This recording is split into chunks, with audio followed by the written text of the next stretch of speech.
there's an interesting phenomenon, which the data reveal, and that is veteran suicide rate increasing significantly over the years. And there are a lot of explanations that have been proposed for that. I've heard some say, well, one of the reasons veteran suicide rate is higher today than it was in the past is because we're able to heal people from certain types of injuries that we couldn't heal them in the past.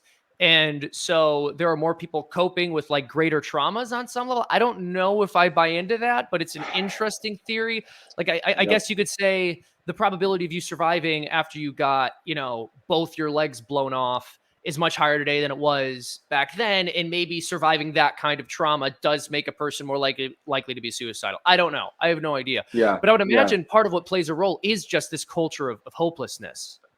Yes. So I just want to say one thing before we get into that. So I want to shelve the hopelessness and the veterans coming back, and then talk about real quick your grandfather being so young and fighting those wars. I feel like they would, and my grandfather doing his thing and his brother, and I feel like they would look at us and be so grateful that they would probably see as they fought these wars so we could not, right? And they're so happy that we're not, even though there are so many men and women out there fighting these ridiculous wars right now.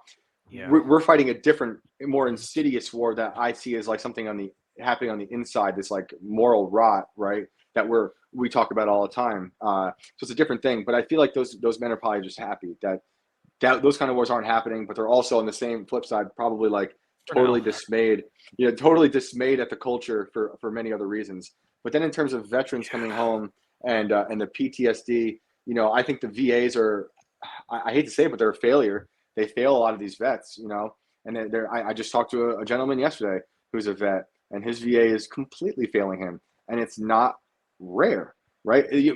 I told him this. I was like, it's so messed up that we only hear about the VAs not being great when it's election cycle, right? I only hear about the VAs when someone's running for office. We're gonna fix the VAs, and then it's nothing, But we have so many veterans. We have so many veterans who are homeless that no one cares about, right?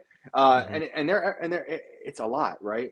But then in terms of the people who come back disabled, as much as I don't like a lot of technology, and I joke around that my wife and I will be Amish by a year, and I'll be completely off the grid. Technology is also amazing, and you see people like Elon Musk with the Neuralink. As much as I don't trust the Neuralink, don't do it. I would never do it. However, I will say, the way he's selling it, I will agree with. If you want to help a disabled vet, that is interesting to me. I would have a hard time saying no to that. However, the consequences of the longevity of a technology like Neuralink are evil, anti-human, right? And they want you to be this transhumanist, immortal being that's completely merged with technology that I don't agree with whatsoever. But like I would like to think we could help these vets, at least, who we've sent to unjust wars and get blown to bits. I just don't, I don't know if even our VA or our current system can even take care of them, because they're not taking care of them at all right now.